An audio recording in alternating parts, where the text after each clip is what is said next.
Assalamualaikum warahmatullahi wabarakatuh. Waalaikumsalam warahmatullahi wabarakatuh. Al-Fatihah.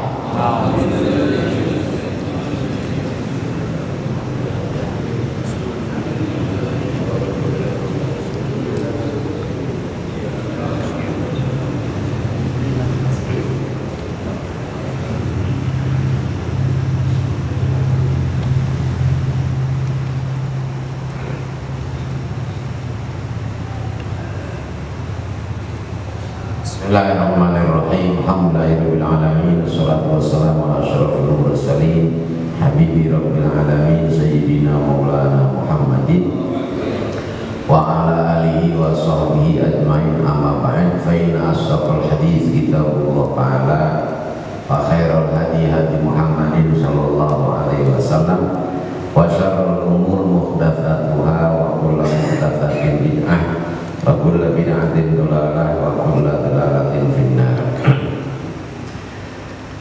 Jamaah rahimakumullah, ini bahasan terakhir dalam bab udhiyah, yakni menyimpan daging korban lebih dari 3 hari.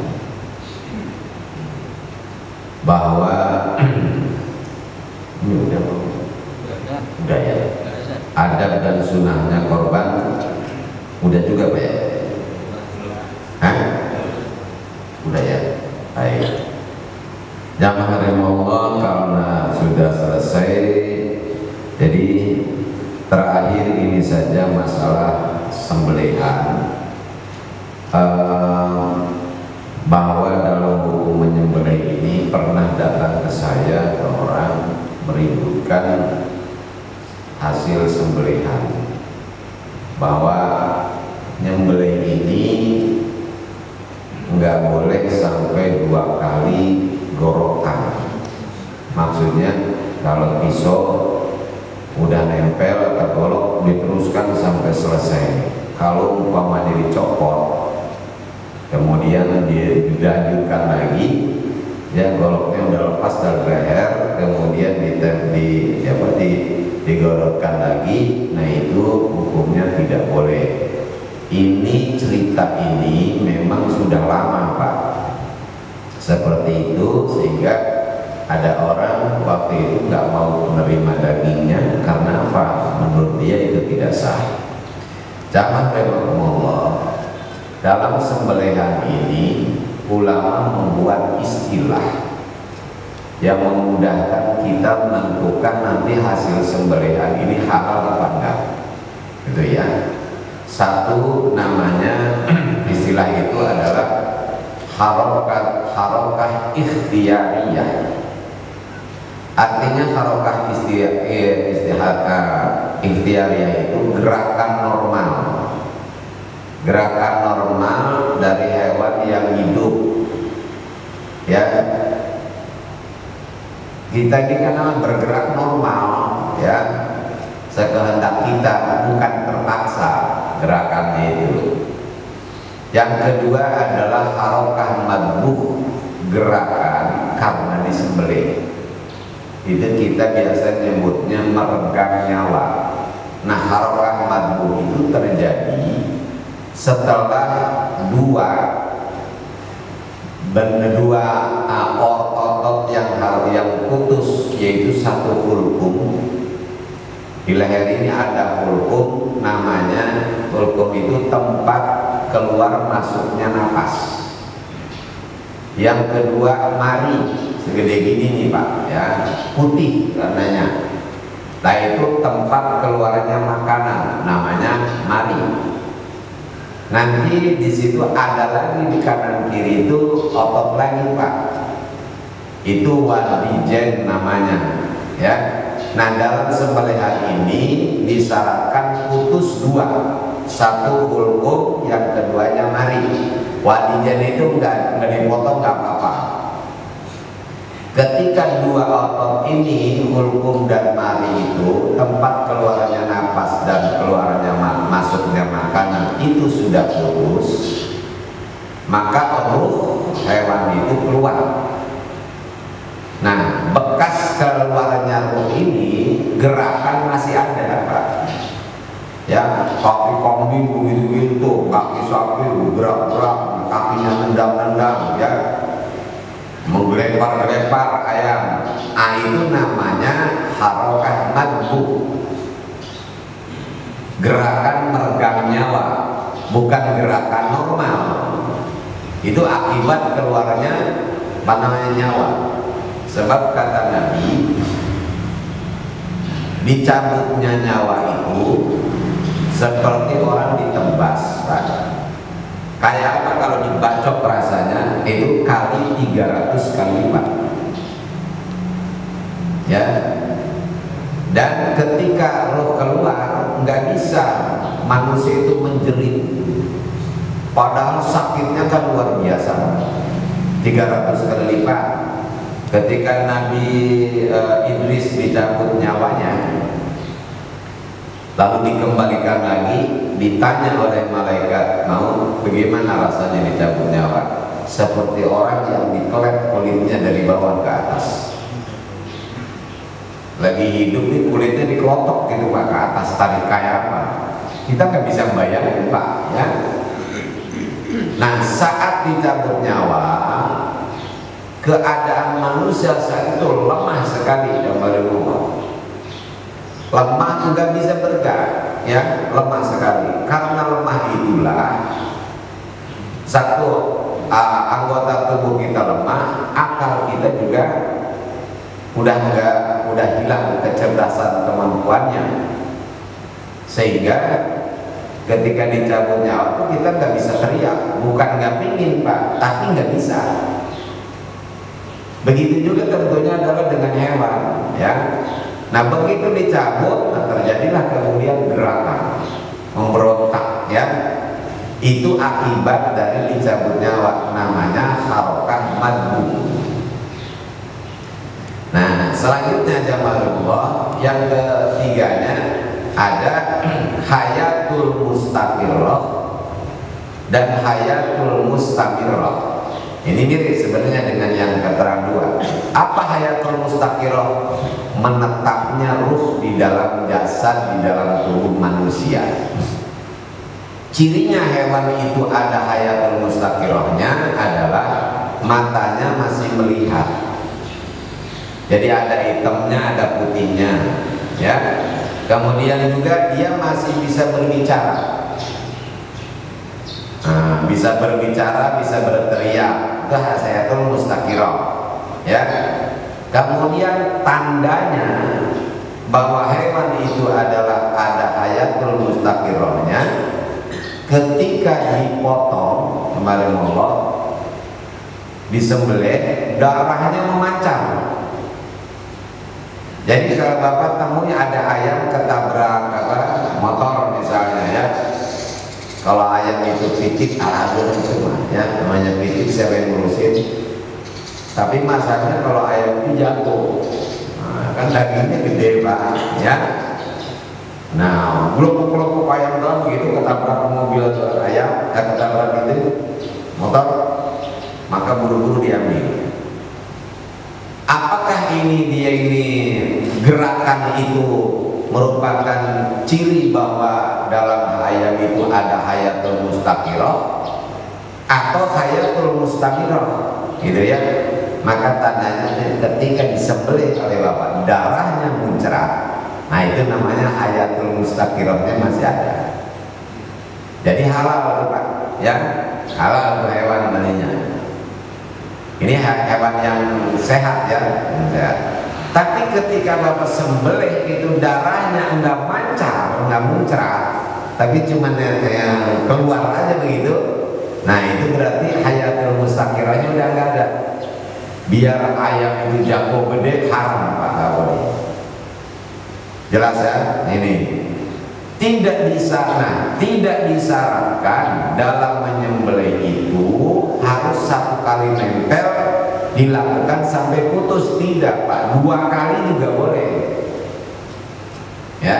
Nah, hayatul mustamirrah adalah gerakan kehidupan setelah lepasnya ruh,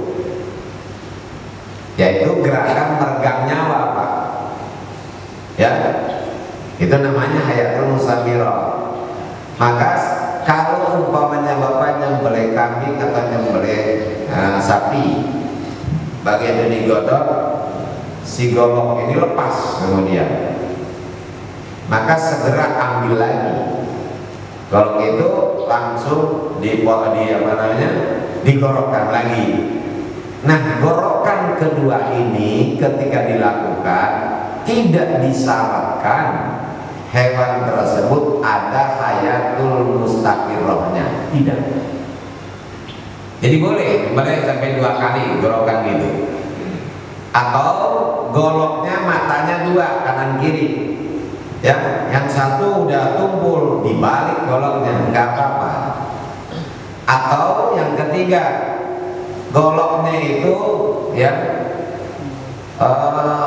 tumpul bukan lepas karena kasihan ya dan susah itu memutuskannya, kita ganti dengan golok yang lain. Asalkan diganti dilanjutkan, nggak perlu golok yang mau dicabutnya jangan dulu dicabut, tapi golok yang keduanya tempelkan dulu. Tidak perlu gitu jemaah, nggak perlu ya. Lepas yang pertamanya, ambil yang kedua, asal segera digolokkan, nggak apa-apa.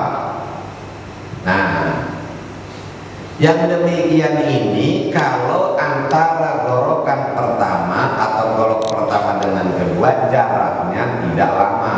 Kalau jaraknya lama, disyaratkan pada hewan itu ada hayatul mustaqirrohnya.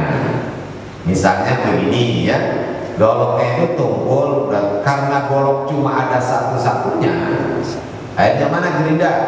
Masak dulu pak. Nah, diasah dulu ya.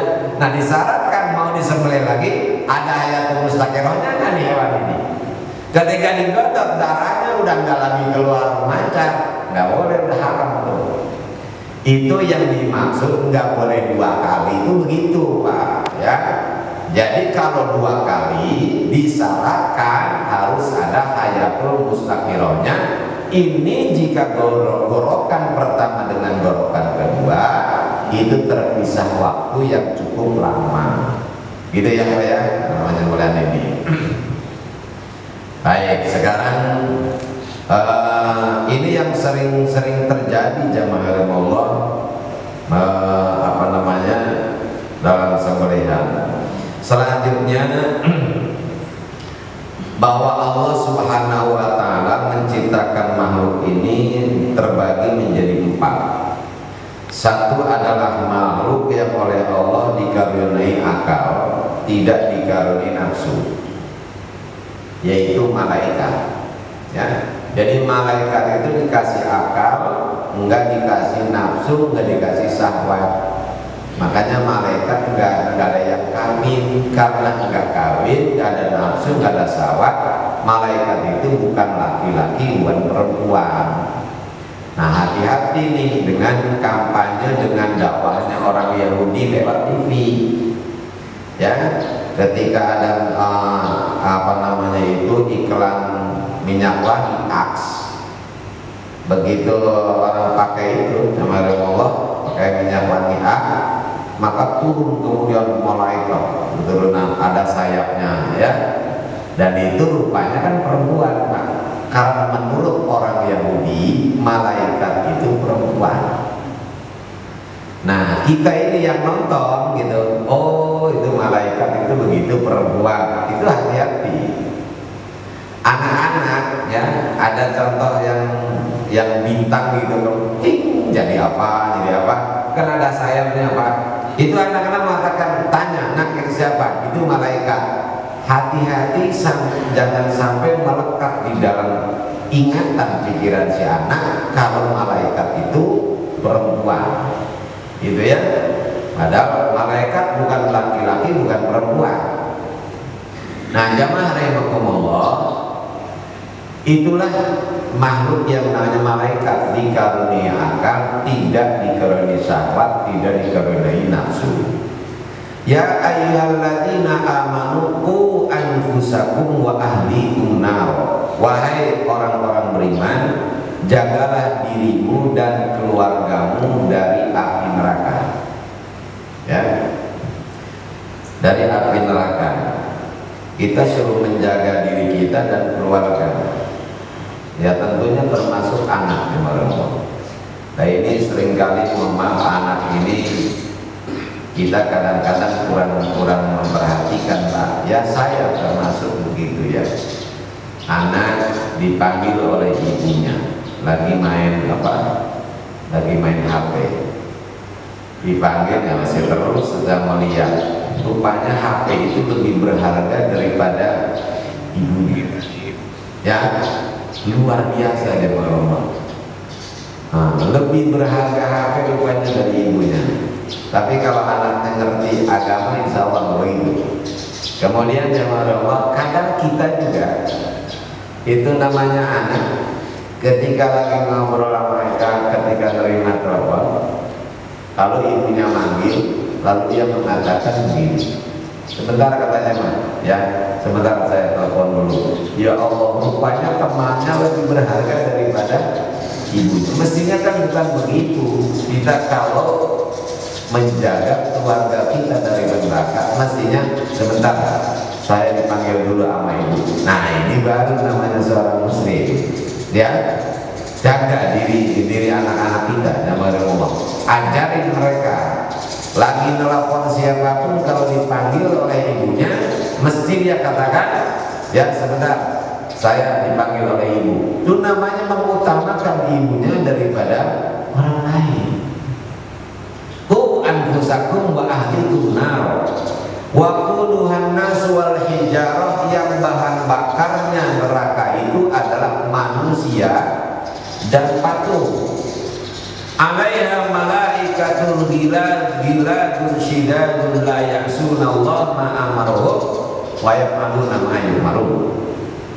Di sana itu ada malaikat yang mengerikan, yang perilakunya kasar, yang kasar-kasar, yang tidak pernah durhaka kepada Allah atas apa yang Allah perintahkan kepada mereka, dan mereka selalu melaksanakan apa yang Allah perintahkan.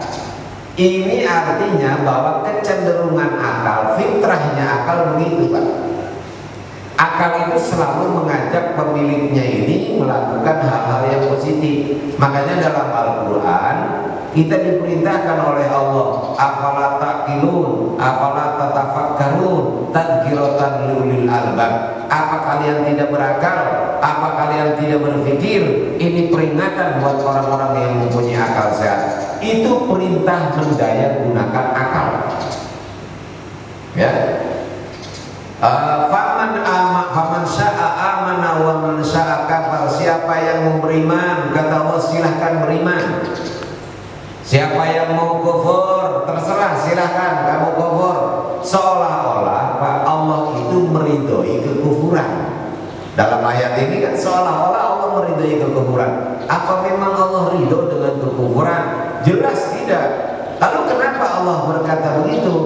Lah ini untuk memberi jeda kepada kita agar mau menggunakan akal sehat. Silakan. Yang mau kubur, tapi gunakan akal sehatmu. Sebab orang kalau menggunakan akal sehatnya, pasti dia akan melakukan yang baik, melakukan yang benar. Jadi kenapa kita melakukan kejahatan, kesalahan? Karena saat itu kita sedang tidak mendaya gunakan akal sehat kita. Nah ini malaikat la ya'sunallaha ma amaruhum, nggak pernah durhaka malaikat ini kepada Allah. Karena apa? Karena cuma punya akal, ya, alat untuk taat kepada Allah, tidak memiliki alat untuk maksiat kepada Allah Subhanahu wa taala. Dulu ada cerita Pak, ya, malaikat Harut dan Marut yang kemudian dihukum oleh Allah karena melakukan berzina. Bagaimana mungkin ada malaikat berzina? Ya, mana mungkin jemaah Allah. Jadi kita ketika cerita ini disaring dulu, jangan asal cerita. Disaring dulu. Sama halnya dengan begini. Ada dalam manaqib Syekh Abdul Qadir Jailani bahwa Syekh Abdul Qadir Jailani itu pernah dalam satu malam mimpi keluar mani sampai 40 kali. Selama itu pula beliau mandi. Jadi satu malam tuh mandi sampai 40 kali.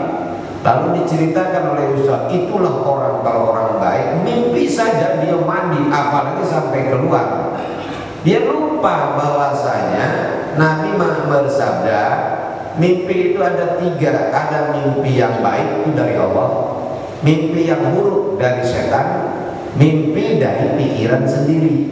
Sebelum kita tidur kadang-kadang kita menghayal ke bawah ke dalam mimpi. Nah itu mimpi dari pikiran kita sendiri. Mimpi keluar mani itu Pak adalah mimpi buruk, artinya mimpi dari setan. Saya Abdul Qadir Jilani, orang segitu hebatnya, dipermainkan oleh setan dalam satu malam 40 kali. Pernah nggak kita mimpi begitu? 3 kali aja satu malam Pak. Nggak pernah lah, kita aja 3 kali nggak pernah. Gimana orang sesuci beliau sampai 40 kali? Itu artinya gunakanlah nalar kita, akal kita ketika kita bercerita. Nah jamaah, makanya Allah perintahkan, apa kamu nggak berakal, kamu nggak berpikir. Yang kedua adalah makhluk yang dikaruniai nafsu, dikaruniai syahwat, ya, tidak dikaruniai akal. Nah ini sapi, kambing, ya. Lalu apa kata Allah berkenaan dengan nafsu ini? Wa ma ubarri'un nafsi innan nafsal ammaratun bisu illa ma rahima rabbi inna rabbi ghafurur rahim. Dan aku tidak menyatakan diriku bebas dari kesalahan, karena sesungguhnya nafsu itu selalu mendorong kepada kejahatan.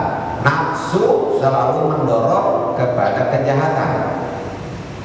Nah itu nafsu Pak, ya. Makanya kambing itu gak bisa membedakan Pak, mana yang namanya hak, mana yang namanya batil, yang halal, yang haram, yang baik, yang buruk. Nggak bisa. Kemarin Allah nggak tahu rumput tetangga, rumput majikannya yang mana, nggak tahu, karena dia cuma punya nafsu, hanya punya nafsu.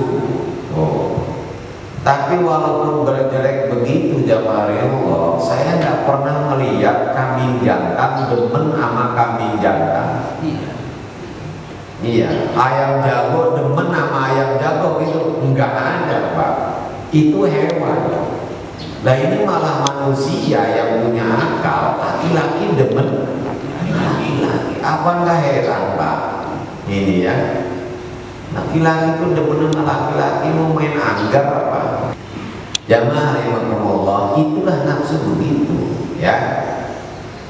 Nah, kecenderungannya atau dorongannya. Jadi secara fitrawi, akal dan syahwat itu keduanya mempunyai kecenderungan yang berbeda. Akal cenderung melakukan hal-hal positif, sedangkan syahwat tidak mengenal positif maupun negatif, ya. Jadi hanya dorongannya kepada yang tidak baik, itulah nafsu. Makanya kita diperintahkan untuk mengekang, menahan hawa nafsu.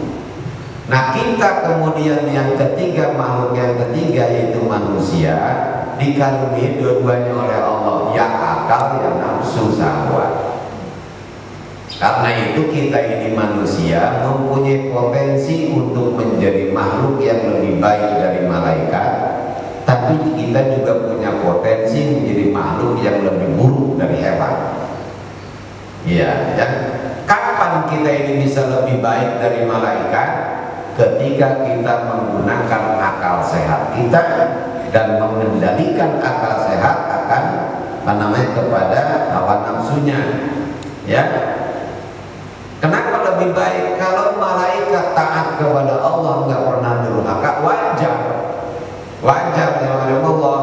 Alat untuk maksiatnya kan malaikat nggak punya, gimana mau maksiat?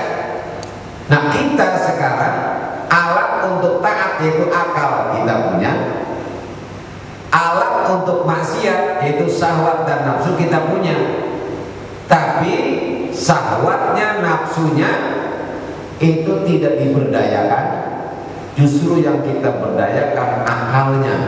Akhirnya karena sudah nggak berdaya lagi nih nafsu syahwat ini, makanya dikendalikan oleh akal. Nah dengan demikian maka manusia lebih hebat dari malaikat Pak kalau menurunkan akal sehatnya. Karena punya cara, punya alasan, punya alat untuk maksiat, tapi alat itu nggak pernah dipakai. Jamaah rahimahullah, kalau bapak punya anaknya punya burung dara, ya silahkan tangkap burung dara itu, ikat sayapnya, dilakban kayak itu seminggu aja jamaah. Padahal burung dara itu jago terbang, diikat selama seminggu, nanti sudah itu dibuka setelah 1 minggu, kemudian dilepas. Itu burung dara lupa dengan kemampuannya, Pak. Nggak bisa terbang lagi.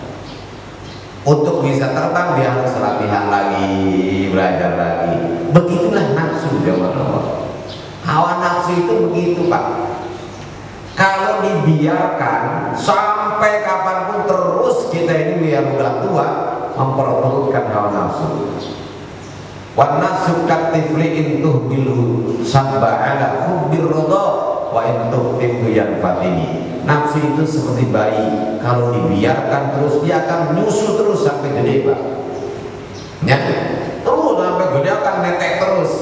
Tapi kalau disapi, walaupun awalnya berat, ya berat awalnya harus nangis, emaknya juga kasihan, tapi begitu sudah berhenti nyusu, disodorin lagi sama mamanya, enggak mau dia, Pak. Begitulah nafsu. Kalau diperturutkan dia akan terus kita ini ngikutin nafsu. Tapi begitu disapi itu nafsu, maka dia sudah lupa dengan kebiasaan buruknya, sebagaimana burung dara lupa dengan kebiasaannya dia terbang.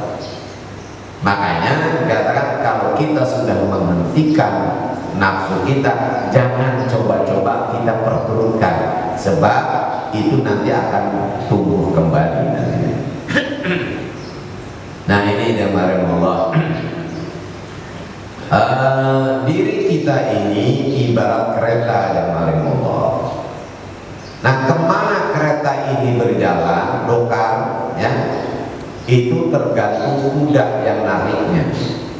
Jalannya yang rata ya enak, dokar jalannya ke jalannya yang berjalan berenjul, ya nantinya begitu, terserah kudanya.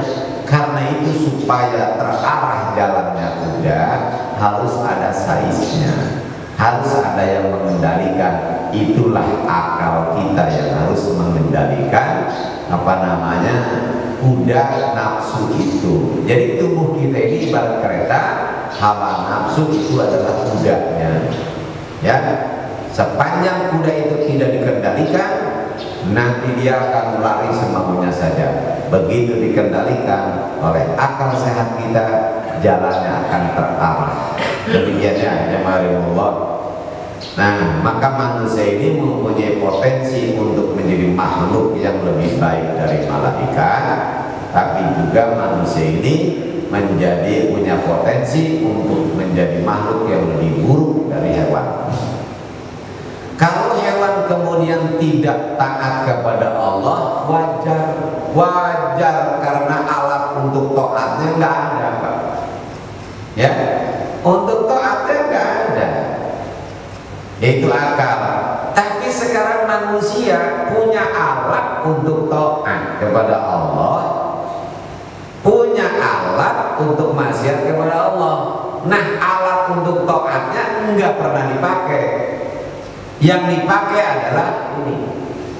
Jamaah Allah, maka manusia kalau begitu seperti hewan, bahkan kata Allah lebih buruk lagi dari hewan. Kenapa jamaah Allah? Kalau hewan ya enggak taat, kan tadi saya katakan wajar. Oh, enggak punya alat. Manusia punya alatnya malah maksiat kepada Allah.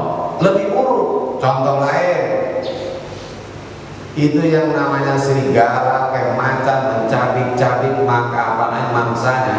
Kalau sudah kenyang, ya sudah, Pak, pulang. Artinya dia itu mencabik-cabik, dia makan itu hanya untuk kebutuhan makannya dia. Udah kenyang ya sudah. Apa manusia seperti itu? Tidak. Manusia nggak cukup buat kenyang. Udah dia ambil, dibawa pulang sama Allah, ditumpuk di rumahnya, ya kan? Buat 7 turunan. Nah sekarang kan begitu, Pak. Sekarang ini kita lihat. Saya kan sudah sampaikan, gunung di Sukabumi itu cukup untuk memberi minum sekabupaten, nggak kurang dengan sebab gunung yang ada di Sukabumi. Datang orang Jakarta ke sana, Pak, ya, dikuasai itu gunung, nggak cukup itu satu gunung airnya buat minum dia sendiri, Pak. Buat dia sendiri nggak cukup jamaah Allah, padahal itu cukup buat orang sekabupaten. Ah, itulah namanya sahwat kayak begitu jamaah Allah. Ya. Maka manusia itu jamaah Allah, kata Imam Ghazali, ada manusia ini ada 4 sifat pembawaan manusia sejak lahir. Satu namanya sifat sabuhiyah. Apa sifat sabuhiyah itu? Sifat hewan buas, kayak macan mencabik-cabik mangsanya.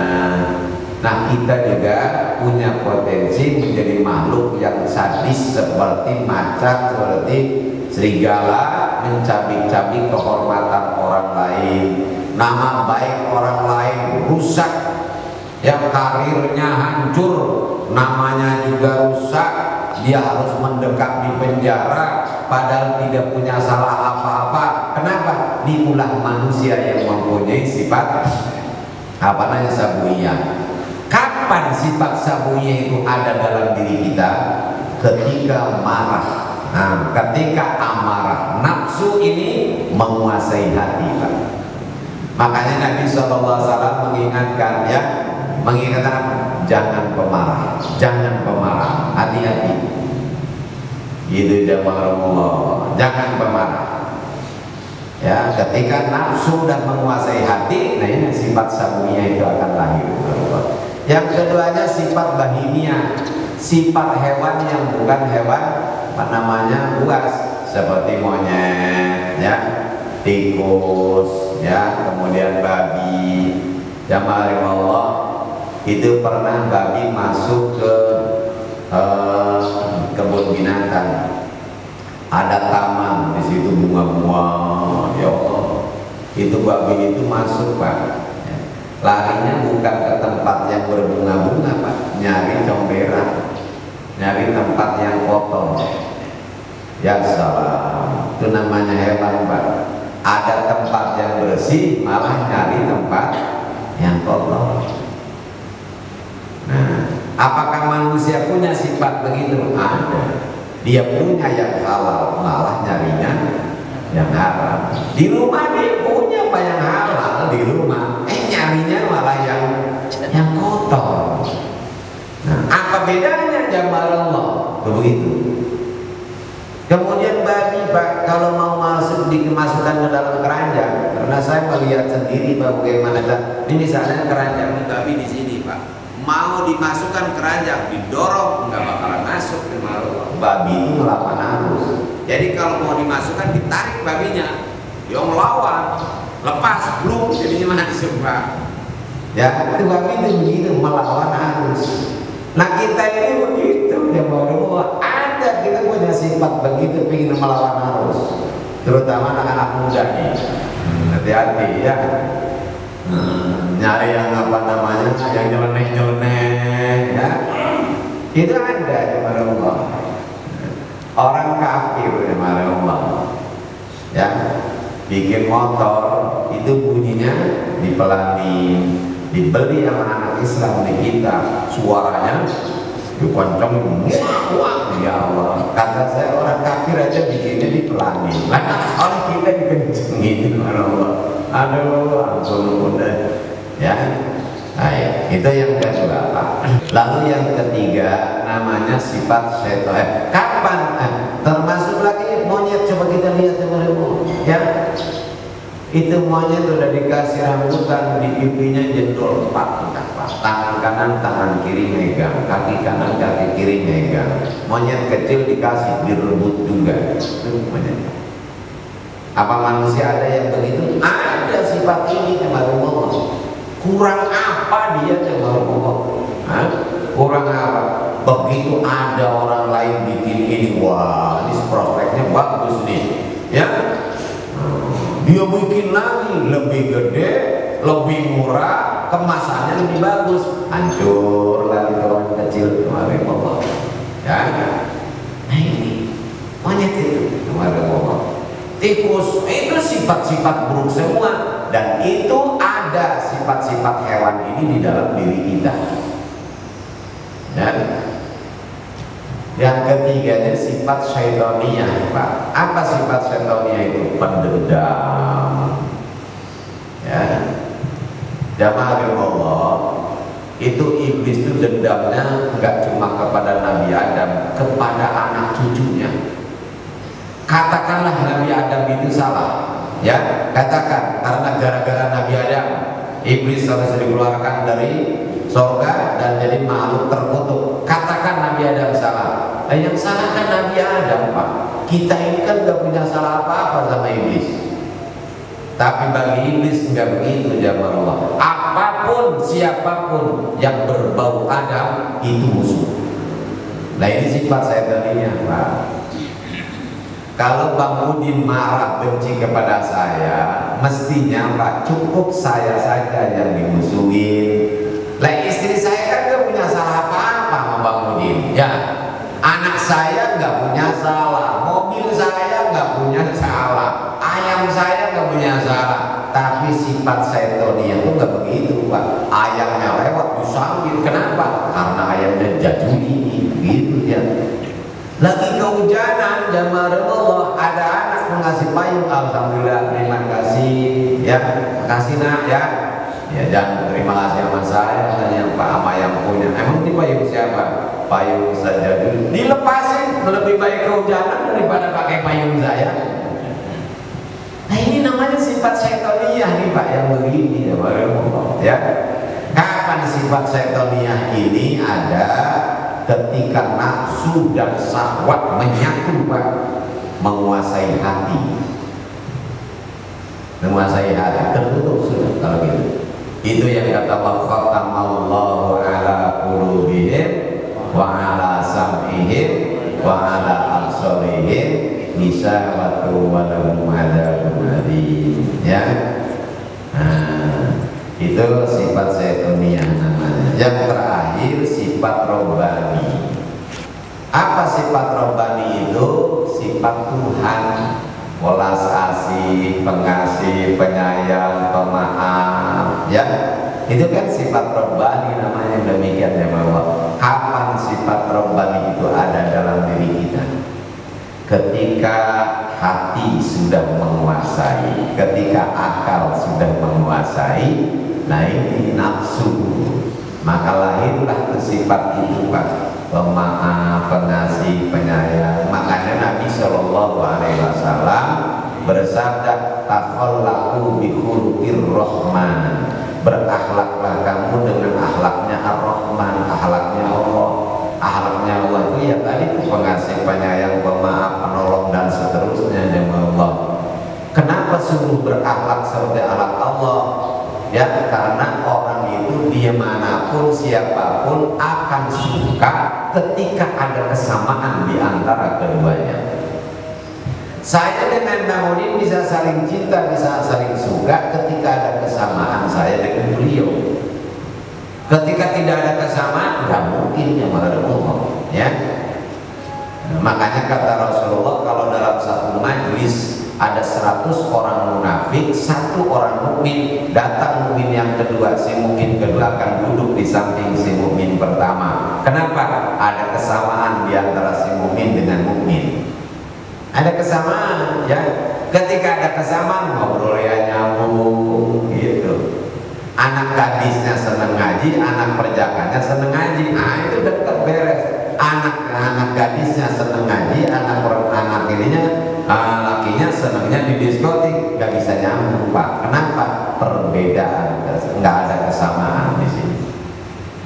Dalam satu majlis kalau ada 100 orang mukmin, 1 orang munafik, datang munafik yang kedua, si munafik kedua akan duduk di samping munafik pertama. Kenapa? Orang munafik dengan orang munafik kalau ngobrol nyambung. Orang tukang gaplek ketemu orang tukang gaplek, nyambung nggak, Pak? Nyambung. ngobrolin nyambung. Tukang mancing ketemu tukang mancing, udah saudara banget, padahal nggak kenal apa, ngomong. Kenapa? Karena punya hobi, punya kesukaan yang sama. Ya, nah begitu juga apa orang tukang ngaji ketemu orang tukang ngaji, ngobrolnya nyambung, Pak. Nyambung. Iya. Orang tukang urut dengan orang ketemu yang tukang urut, nyambung nggak? Ya. Yang suka urut dengan yang nggak suka urut, nyambung nggak, Pak? Nggak ada kesamaan di sini. Di sinilah makanya mesti orang itu kenal dulu jamaah Allah. Ketika sudah kenal, maka lahirlah itu suka. Tak kenal maka tak sayang. Gitu ya jamaah Allah. Yang penting muslimnya. Maka sekarang kalau orang Islam memilih calon pemimpin yang Islam, wajar. Kenapa? Ada kesamaan. Ada orang Islam milih yang bukan Islam, wajar nggak? Wajar. Ada kesamaan sebenarnya, cuma kita nggak tahu aja, Pak. Apa yang sama? Nggak tahu, kesukaannya mungkin. Gitu. Makanya heran orang Islam kalau malah mendukungnya yang bukan Islam. Orang tukang ibadah punya pemimpin ahli ibadah, ya maka itu pas jamaah Allah. Makanya hati-hati nih 2024 nanti jamaah Allah. Salah pilih 5 tahun resikonya jamaah Allah ya. Nah karena itu jamaah Allah ya, lewat pelaksanaan ibadah kurban ini Allah seolah-olah memerintahkan kepada kita, lahiriahnya kita menyembelih kambing, nyembelih sapi, tapi hakikatnya tujuannya kita sembelih nafsu hewani yang ada dalam diri kita. Sembelih itu nafsu yang selalu menghalalkan segala cara, yang tidak bisa membedakan mana halal, mana haram, mana haram batil. Sembelih. Akhirnya apa? Yang menjadi panglima dalam beragama, dalam kehidupan, akal sehat kita. Ya, apalagi kita butuh tiap hari diusapin kepala kita. Lahiriahnya kita membersihkan kepala, Pak. Tapi tujuannya kan kita membersihkan, mencuci isi kepala kita, sehingga cara kita berpikir gitu tuh udah bersih. Begitu juga ketika kita pergi haji jamaah Allah, ada satu rukun yang nggak boleh ditinggalkan oleh kita. Apa? Tahlik atau taksir, mencukur rambut. Jadi lahiriahnya kita ini membersihkan kepala dari kotoran-kotoran berupa rambut, tapi hakikatnya bukan itu. Kita bersihkan isi kepala kita. Luar biasa sebenarnya, Pak. Cuma isyarat-isyarat ini nggak dipahami ya, sehingga banyak orang yang menyembelih berkorban, sesungguhnya dia belum berkorban. Tidak sedikit orang yang sudah korban, sesungguhnya dia sudah korban. Apa maksudnya? Ya, ada orang menyembelih kambing, tapi tujuan menyembelih kambing nggak ngerti, sehingga apa? Tiap tahun korban, perilakunya nggak pernah berubah. Ya begitu aja sama, ya. Tapi ada orang yang menyembelih kambing, tapi dia udah nyembelih nafsu hewaninya, makanya berubah perilakunya, sikapnya beda. Kenapa? Nafsunya udah disembelih, sehingga yang ada akal sehat di dalam kehidupannya. Ini yang diinginkan oleh Allah Subhanahu Wa Taala. Jadi kesana itu filosofinya begitu. Dan yang terakhir zaman Allah, Siti Aisyah, Siti Fatimah ketika mau korban kata Rasulullah, "Oh ya Fatimah, qumi wa asyhidi udhiyataki." Fatimah bangun, saksikan oleh kamu hewan kurbanmu, karena begitu darah netes pertama, ya Allah ampuni semua dosamu yang pernah kamu lakukan selama hidup kamu. Subhanallah, Pak. Ya, ini kesempatan yang baik buat kita untuk menghapuskan dosa. Apa ada yang diharapkan oleh kita yang lebih hebat dari terhapusnya segala dosa? Enggak ada buat orang mukmin, Pak. 4 juta sekarang, Pak, ya, bisa menghapuskan semua dosa yang kita lakukan, dalam hidup kita, dihapuskan oleh Allah dengan 4 juta lah kurang lebih, atau 3,5 juta atau 3 juta. belum tentu tahun depan kita akan ketemu hari raya Idul Adha. Karena itu bagi yang punya duit manfaatkan ya dengan sebaik-baiknya untuk menghapuskan dosa kita dan keluarga kita. Semoga Allah Subhanahu wa taala berikan kepada kita rezeki yang banyak, yang berkah, yang halal untuk ibadah kepada Allah Subhanahu wa taala. Allah bimbing hati kita ke jalan yang diridhoi dan dicintainya. Allah limpahkan rahmat, taufik dan hidayah pada kita, anak cucu kita, sehingga dapat istiqomah dalam jalankan perintahnya, menjalankan